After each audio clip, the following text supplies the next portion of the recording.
Уште 3 приказни, но поинакви. На 3 автобуски станици од нашиот град се наоѓа еден друг град. Пред него има порта, а на портата пишува Зооград. Најглавниот човек во Зооград е чуварот. Приказниве, кои не морате да ги прочитате, ми ги раскажа лично тој. Јас само ги запишав. Приказна за крокодилот што заборавил да плаче.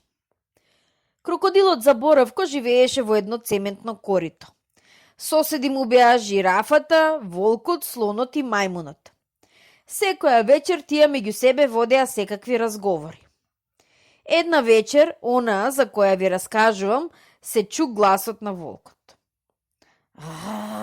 Еј, крокодиле, зошто не плачеш како сите крокодили?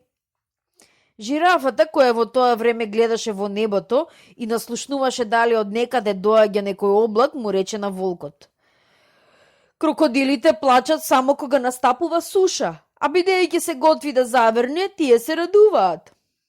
Слонот: а што знаете дали овој крокодил е крокодил? Може да е некоја голема жаба? Мајмунот: не се сложувам со тебе, слону. Ако е жаба, ќе крека. Значи овој крокодил не е ни голема ни мала жаба. Овој крокодил е сигурно некоја непозната зверка. Крокодилот Заборавко молчеше и молчеше. Најпосле плесна со опашот по водата, се прозевна и рече: јас сум крокодил, другари и другарки, јас сум вистински крокодил донесен од Нил. Овде пристигнав токму пред 3 години, но дека не знам да плачам и тоа е вистина, а не знам да плачам зашто заборавив. Како тоа заборави да плачеш? Рече слонот. Тоа е срамно за вас, крокодилите, и срамно и долно. Чекај, рече крокодилот Заборавко. Чекај да ти објаснам. Прво, кога ме фати и ме извади од водата, јас бев најмалиот крокодил на светот. Второ, не запаметив токму каде сум роден. Дали во белиот или во синиот Нил. И трето, право да ви кажам, сега не знам по кој Нил да тажам. Приказна за штркот што не го знаеше патот кон југ. Есента, кога сите штркови се подготвија за пат, го повика и нашиот штрк од градот Зооград. Ајде со нас, му рекоа другите штркови, ние си одиме. Каде одите? Ги праша нашиот штрк. Одиме во земјата низ која тече реката во која е роден крокодилот Заборавко. Одете, им рече нашиот штрк на другите штркови, со здравје, мене ми е добро и тука. Кога ги виде другите штркови, на крокодилот Заборавко му стана криво, затоа што тој нема крилја и не може да лета, па му рече на нашиот штрк: Арно си знаеш, будала си ако одиш со нив, тие те лажат. Таму воопшто не постои никаква земја, таму постојат само 2 длабоки реки, едната се вика Син, а другата Бел Нил.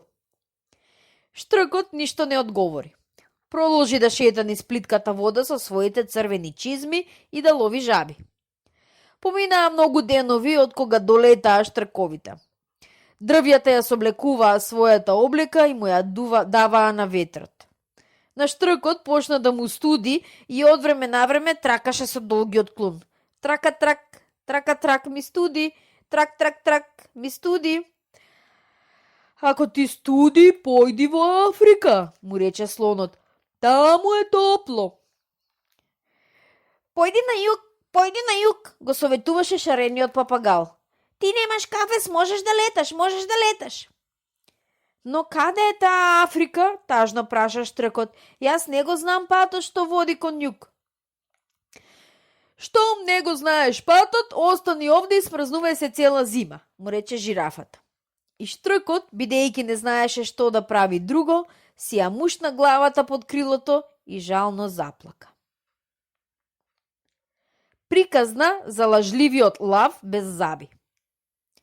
На улица сретнав еден лав. Беше мошне тажен. Ако беше налутен, секако ќе се исплашев. Но бидејќи го видов со наведната глава, клекнат на задните нози, му се приближив и го прашав. Што правиш овде, лаве? Избегав од Зооград, рече лавот. Ми издодеа веќе таму и решив да проскитам малку по светот.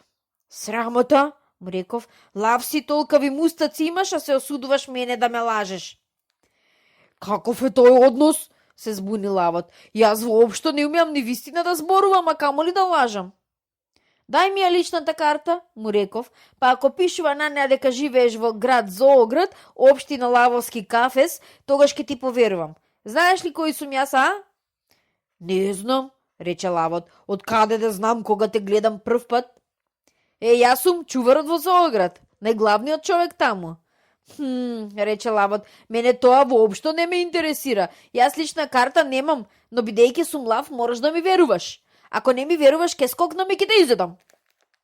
Сега мене ми се исплаши окото. Добро, му реков, одстапувајќи назад чекор по чекор. Ке ти верувам. Ни чекор не смееш да мрднеш од тука, ми забовета лавот. Бидејќи сум сам, ти вечерва ќе ми правиш друштво. Ќе го исплашиме целиот град, сакаш?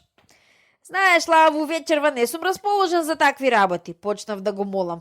Децата ќе ме чекаат за вечера, а покрај тоа гледај почна и да врне.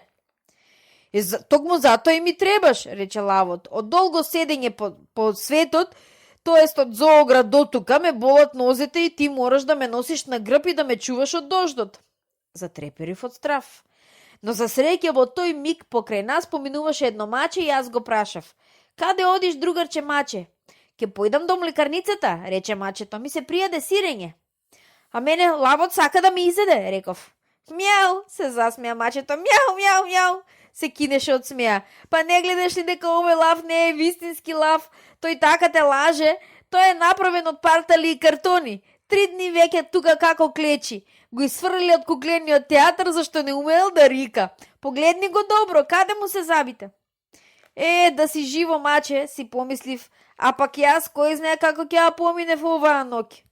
Кога си тргнав кон дома, лавот се уште клечеше на своето место, а мачето се смееше се до млекарницата.